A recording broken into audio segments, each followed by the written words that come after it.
जी महाराज की जय।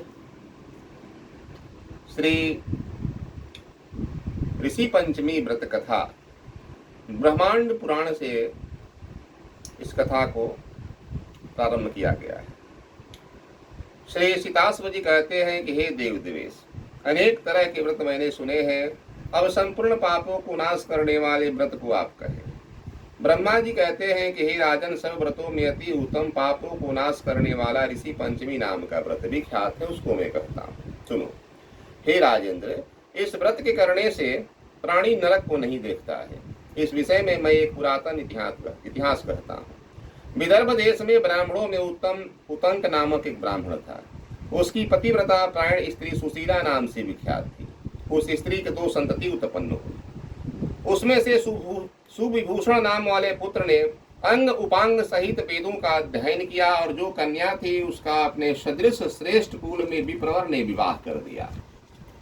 दैव योग से कन्या वैधव्य को प्राप्त हो गई, अर्थात विधवा हो गई। वह पिता के घर में सती धर्म का पालन करके निवास करने लगी। उसके दुख से दुखित होकर के पुत्र सुविभूषण को घर का मालिक बना करके स्त्री और पुत्री के साथ वह द्विजोतम गंगा के तट पर जाकर के निवास करने लगा और वह द्विजोतम छात्रों को वेद पढ़ाने लगा और विधवा पुत्री पिता की सेवा करने लगी। एक समय पिता की सेवा करते करते वे थक गई। रात्रि के समय शयन करने पर उसके शरीर में कृमियों का ढेर हो गया।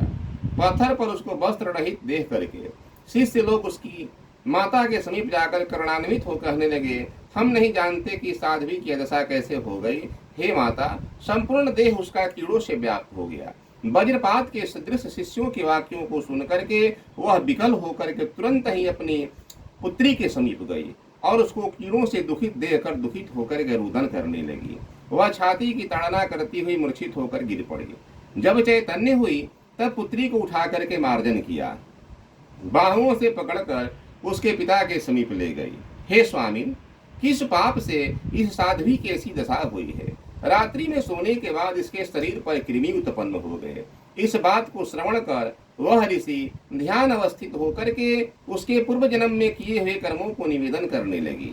ऋषि ने कहा कि यह लड़की पूर्व 7वें जन्म में ब्राह्मण थी।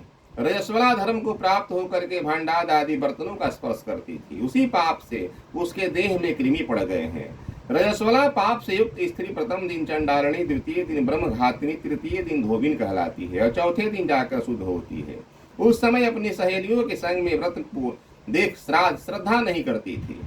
व्रत के दर्शन मात्र के प्रभाव से निर्मल ब्राह्मण वंश में उत्पन्न हुई, किंतु व्रत के अपमान के कारण इसका शरीर कृमियों से व्याप्त हो गया है।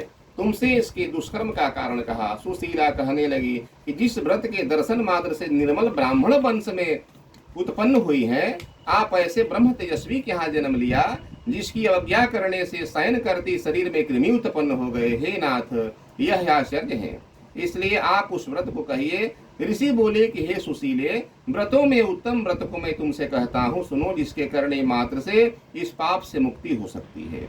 आध्यात्मिक, आदि दैविक, आदि भौतिक दुखों से दूर होकर स्त्री सौभाग्यशालिनी होती है और कल्याण की वृद्धि आदि सब प्रकार की संपत्तियां प्राप्त हो जाती हैं। जिस दिन भाद्रपद मास की शुक्ल पक्ष पंचमी हो, उस दिन नदी आदि निर्मल जलाशय में जाकर के स्नान करके नियमवान होकर के नित्य कर्मों से निवृत्त होकर के अग्निहोत्रशाला में जाकर के ऋषियों को सविधि भक्ति पूर्वक पंचामृत से स्नान कराएं, चंदन, अगर, कपूर इत्यादि सुगंधित द्रव्यों से लेपन करे, नाना प्रकार के पुष्प, गंध, दीपक आदि से पूजन करे, उपवीत सहित सुंदर वस्त्र अर्पण करे, नैवेद्य और अच्छे अच्छे फल अर्घ देवे। कश्यप, अत्रि, भरद्वाज, विश्वामित्र, गौतम, जमदग्नि और वशिष्ठ सप्त ऋषि कहे जाते हैं।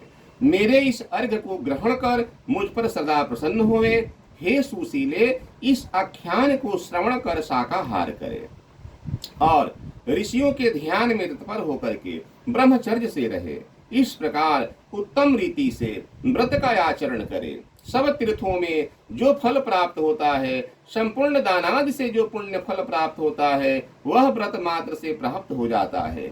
व्रत को करने वाली स्त्री सुखी, रूप लावण्य, पुत्र पौत्रादि से युक्त होती हैं और इस लोक में और परलोक में अक्षय गति को प्राप्त होती हैं और इस व्रत के प्रभाव से पूर्व जन्म का ज्ञान भी हो जाता है। इसलिए ऋषि पंचमी का व्रत अवश्य करे। अब मैं उद्यापन विधि बतला देना चाहता हूँ कि उद्यापन कब करे। तो युधिष्ठिर जी कहते हैं कि संपूर्ण फल को देने का व्रत जो है उद्यापन है। सुमति ने इसको किस तरह से किया उसे आप कहिए। तब श्री कृष्ण जी बोले कि प्रथम दिन एक बार भोजन करे, प्रातः काल उठ करके स्नान करे और गुरु के घर जाए और गुरु के घर जाकर प्रार्थना करे और कहे कि मैं कल पंचमी को व्रत का उद्यापन करूंगा, आपको मैं आमंत्रित करने के लिए आया हूँ। और उसके बाद अपने घर आकर के पवित्र जगह को लीप करके उस पर सर्वतोभद्र मंडल बनावे, उस मंडल पर छिद्र रहित जल से भरा हुआ तांबे या मिट्टी का कलश रखे, कंठ देश को सुंदर वस्त्र से सुशोभित करे, पचरत्न फल गंध अक्षत से युक्त स्वर्ण सहित उस पर एक ताम्र पटल या जवों से परिपूर्ण बांस का पात्र रखे या मिट्टी का पात्र रखे, रख करके वस्त्र से आच्छादित करे। इसके बाद अष्टदल कमल बनाए, अंतःकरण शुद्ध करके ऋषियों की स्वर्ण की प्रतिमा बनाए। वह प्रतिमा एक पल की, आधे पल की या चौथाई पल की या शक्ति के अनुसार धन की सठता को त्याग कर बनाए। 5 रंग का मंडल रच करके फल फूल संयुक्त बंदर वाहन बांधे। मध्याह्न समय में श्रद्धायुक्त होकर के भक्ति से ऋषियों का पूजन करे।